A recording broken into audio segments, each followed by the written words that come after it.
Hello friends, स्वागत है आपका मूल्य स्टडी ज्ञान में। आज हम 12th क्लास हिस्ट्री का मॉडल सेट 4 का सॉल्यूशन लेकर आए। इसमें सभी क्वेश्चन का सॉल्यूशन देखेंगे एक्सप्लेन के साथ। इसमें सामान्य निर्देश आप लोग पढ़ लीजिएगा।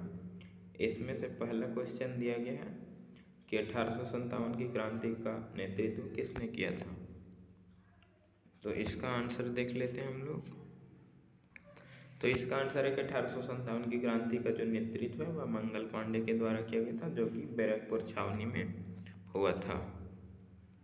सेकंड क्वेश्चन है कि महात्मा गांधी को महात्मा की उपाधि किसने दी थी। इसमें बताना है कि महात्मा गांधी को जो महात्मा की उपाधि दिया गया था वह किसके द्वारा दिया गया था।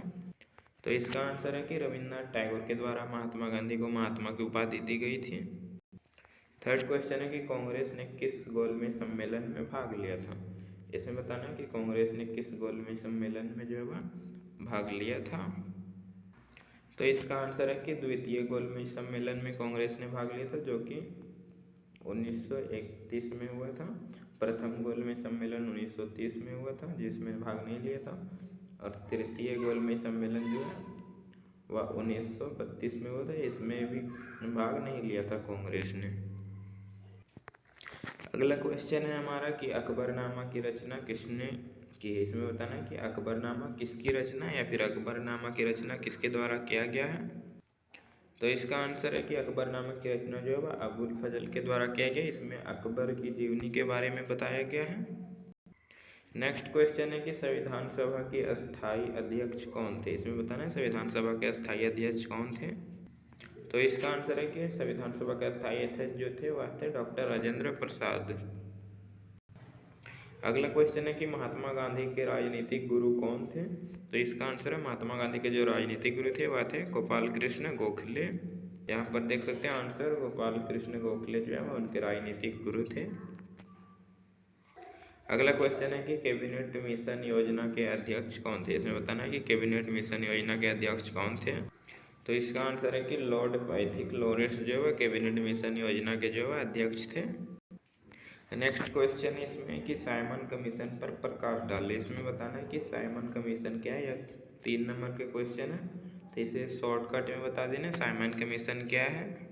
इसका आंसर को जो है आप लोग शॉर्टकट में कर सकते हैं। तो इसका आंसर देते हैं कि साइमन कमीशन जो है वह साइमन आयोग वह 7 ब्रिटिश सांसदों का समूह था, जिसका गठन जो है 8 नवंबर 1927 को भारत के संविधान सुधार के अध्ययन के लिए जो है किया गया था। और इसका मुख्य कार्य था कि नगटेंग्यू चेम्सफोर्ड सुधार की जांच करना। आगे के 1928 में साइमन कमीशन जो है वह भारत आया था और भारतीय आंदोलनकारियों में साइमन कमीशन वापस जाओ के नारे लगाए गए और जमकर जो है साइमन कमीशन का विरोध किया गया। साइमन कमीशन या फिर साइमन आयोग जो है उसके मुख्य सुझाव जो है वह निम्नलिखित है। पहला था कि भारत में एक संघ की स्थापना हो जिसमें ब्रिटिश भारतीय प्रांत और देशी रियासतें शामिल हो जाए। दूसरा था कि केंद्र में उत्तरदायी शासन की व्यवस्था हो। तीसरा, वायसराय और प्रांतीय गवर्नर को विशेष शक्तियाँ दी जाए। और चौथा, एक लचीले संविधान का निर्माण हो। तो ये इसके कुछ थे मुख्य बातें। अगला क्वेश्चन है कि माउंटबेटन योजना क्या था। इसमें बताना है माउंटबेटन योजना क्या थी। तो इसका आंसर देख सकते हैं कि माउंटबेटन योजना भारत और पाकिस्तान में एक योजना थी जिसे कि लॉर्ड माउंटेबन ने घोषित किया था। लॉर्ड माउंटेबन भारत के विभाजन के कार्य के लिए भारत आया था और लॉर्ड माउंटेबन ने 1947 में भारत के वायसराय के रूप में लॉर्ड वेवेल की जगह ले ली। अगला क्वेश्चन है कि चौरी चौरा हत्याकांड से क्या समझते हैं। इसे बताना है चौरी चौरा हत्याकांड क्या था। तो इसका आंसर है कि चौरी चौरा जनक्रोध जो कि जनक्रोध था वह 4 फरवरी 1922 में ब्रिटिश भारत में संयुक्त राज्य जो है गोरखपुर उसके जिले चौरी चौरा नामक स्थान पे किया गया था। उसके बाद जो महात्मा गांधी जो कि हिंसा के घोर विरोधी थे ने इस घटना के जो प्रत्यक्ष परिणाम को देखते हुए 12 फरवरी 1922 में राष्ट्रीय स्तर पर जो असहयोग आंदोलन चल रहा था उसे रोक दिया गया महात्मा गांधी के द्वारा। 11 नंबर क्वेश्चन है कि 1857 की क्रांति के सैनिक कारण का उल्लेख करें। इसमें बताना है कि 1857 की जो क्रांति हुई उसमें सैनिकों की क्या भूमिका थी। तो इसका आंसर देख सकते हैं कि अंग्रेजी सेना में कार्यरत भारतीय सैनिकों में असंतोष था और भारतीय सैनिकों को अंग्रेजी सैनिकों की तुलना में जो है कम वेतन दिया जाता था, वेतन भत्ता कम दिया जाता था और काम भी अधिक करवाया जाता था अंग्रेजी सैनिक की तुलना में भारत के सैनिकों से। जब भी जो है पदोन्नति होती थी उसकी बात की जाती थी भारतीय सैनिकों के द्वारा, तो अंग्रेजी सैनिकों को उच्च पदों पर नियुक्त किया जाता था और लेकिन जो है भारतीय सैनिकों को नहीं, यानी कि इन्हें नीचा पद पे रखा जाता था ताकि यह कोई बाद में उल्लंघन ना कर सके। अगला क्वेश्चन था कि कैबिनेट मिशन योजना से आप क्या समझते हैं, इसमें बताना कैबिनेट मिशन योजना क्या है। तो इसका आंसर है कि जब भारत की दोनों प्रमुख राजनीतिक शक्तियों के बीच कोई साझा विकल्प स्थापित न हुआ तब ब्रिटिश सरकार द्वारा भेजे गए कैबिनेट मिशन ने 16 मई 1946 को भारत की स्वतंत्रता और संविधान सभा के गठन के संबंधी जो अपनी एक योजना प्रस्तुत की। इस योजना में भारत को राज्यों, रियासतों और प्रांतों के 3 मंडलों में विभाजित किया गया था। इसे ही कैबिनेट मिशन कहा गया। अगला क्वेश्चन दिया गया 12 नंबर की 13 नंबर है कि सहायक संधि क्या थी, इसकी किन्हीं 3 विशेषताओं का उल्लेख कीजिए। इसमें बताना है सहायक संधि, इसकी विशेषता बताना है।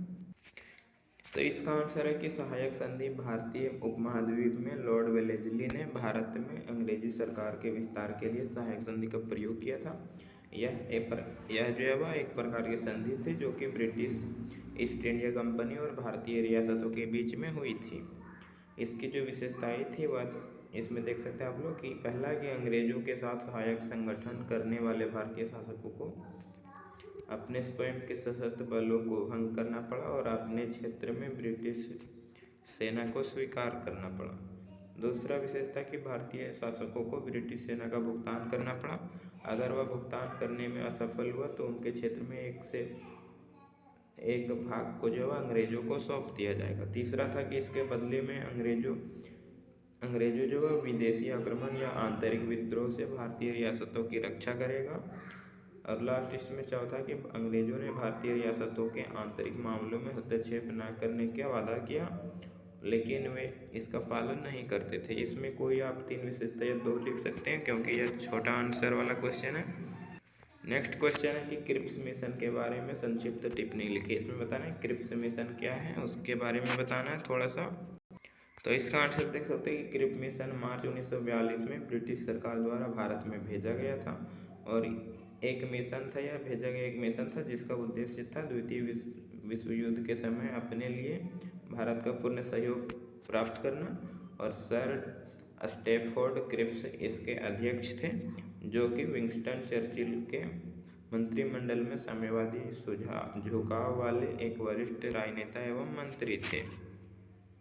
15 नंबर क्वेश्चन आता है अगला जो कि है दीर्घ उत्तरीय प्रश्न जो कि कुल 5 नंबर के हैं। इसमें 5 क्वेश्चन दिए गए, इनमें से 3 क्वेश्चन को आपको करना है। इसमें 15 नंबर है कि जहांगीर की राजपूत नीति का उल्लेख करें। इसमें बताना है जहांगीर की राजपूत नीति क्या थी, जहांगीर के बारे में विस्तार से बताना है इसमें। तो इसका आंसर दे सकते हैं कि राजपूताना पर मुगल आधिपत्य को परिपूर्ण करने तथा राजपूतों का सहयोग प्राप्त करने की दशा में जहांगीर ने वस्तुतः सराहनीय कदम उठाया था।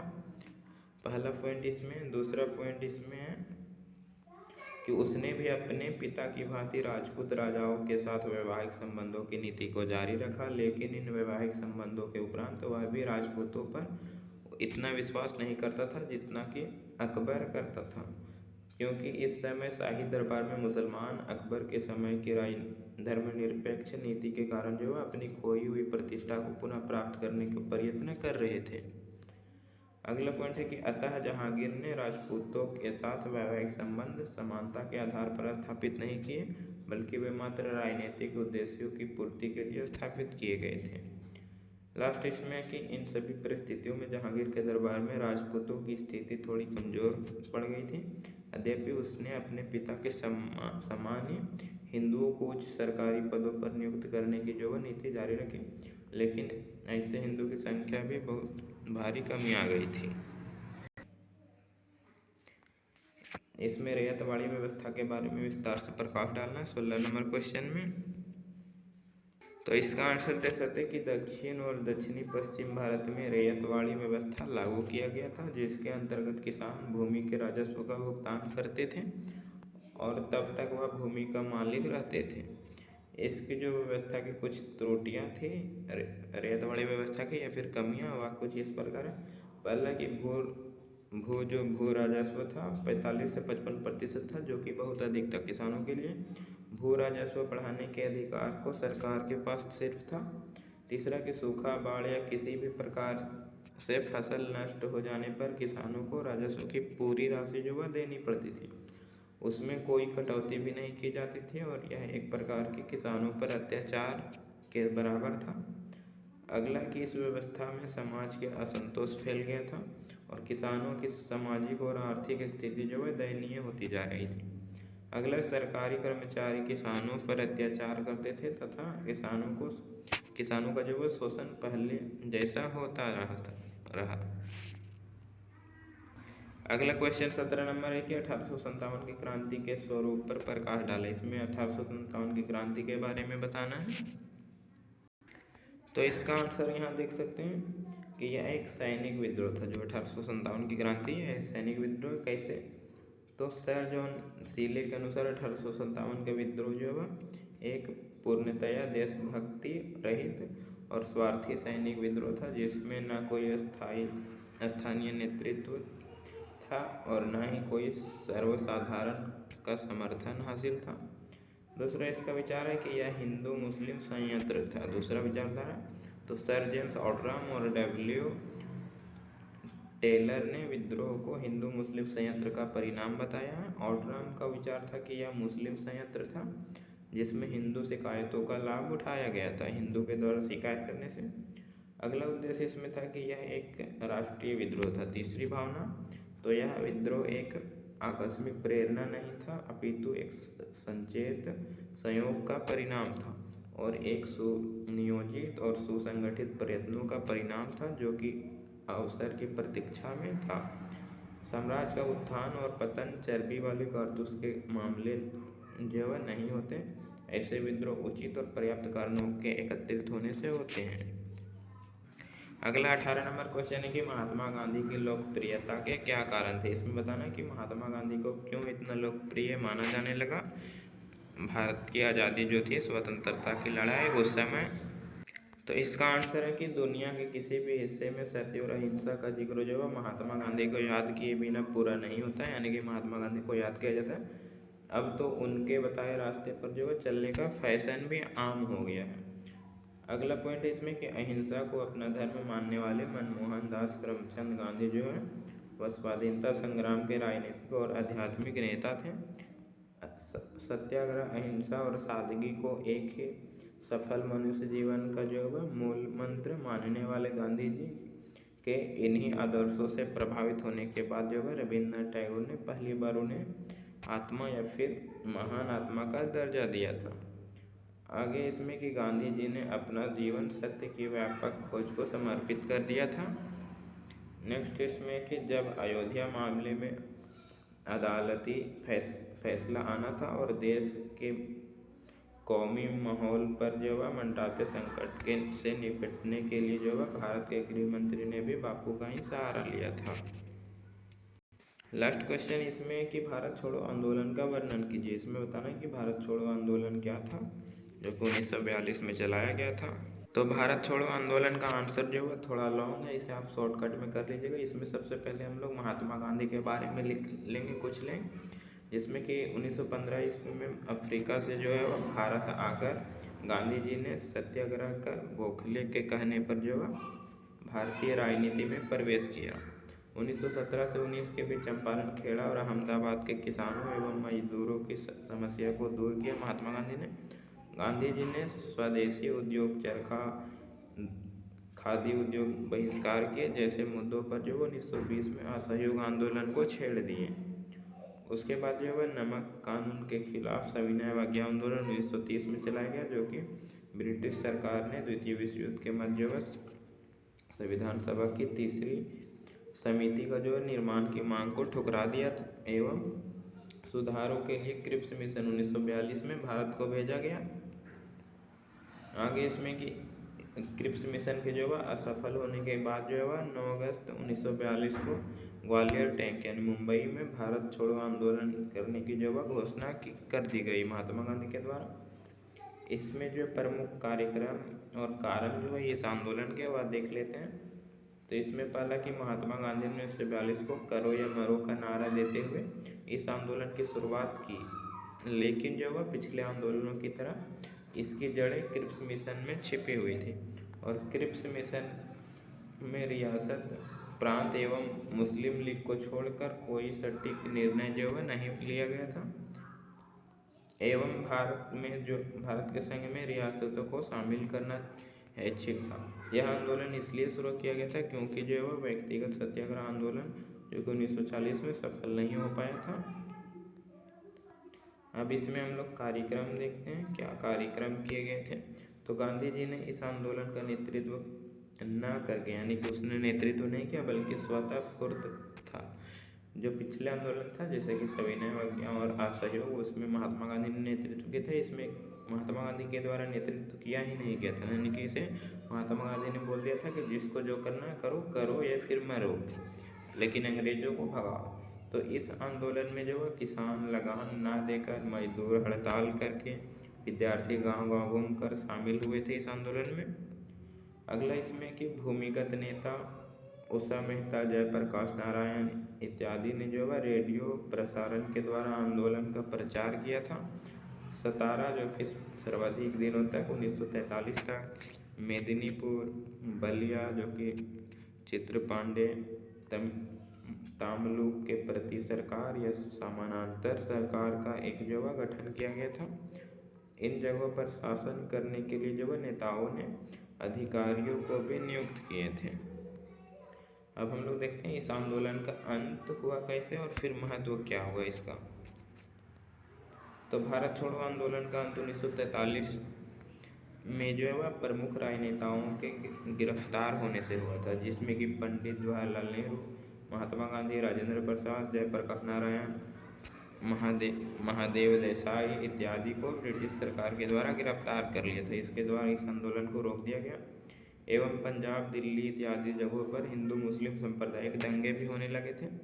अगला पॉइंट है कि इस आंदोलन के कारण ही ब्रिटिश सरकार ने भारतीयों के सामूहिक प्रयास को सामने घुटने टेक दिए थे और संवैधानिक सुधारों के लिए क्रिप्स जो कमीशन है वो भेजने की योजना बनाई थी। अगला पॉइंट इसमें देखते हैं। तो भारत छोड़ो आंदोलन के में विद्यार्थी, किसान और स्थानीय नेताओं ने इसे जो है असरकारी बना दिया था। अब इसमें देखते हैं हम लोग प्रभाव क्या हुआ आंदोलन का, पूर्ववर्ती घटना। तो इस आंदोलन का प्रभाव जो हुआ सकारात्मक रहा, जिस कारण इसका दमन असहयोग एवं सविनय अवज्ञा आंदोलन की तरह नहीं किया जा सका। इस आंदोलन के प्रभाव के कारण ही गांधी जी के जो आमरण उपवास ने पंजाब, दिल्ली, बंगाल में सांप्रदायिक दंगे भी रोके जा सके। तो यह चैप्टर समाप्त हुआ। वीडियो ये जो मॉडल सेट है वह समाप्त हुआ। वीडियो अच्छा लगा हो लाइक कमेंट तथा चैनल को सब्सक्राइब कर लीजिएगा। धन्यवाद।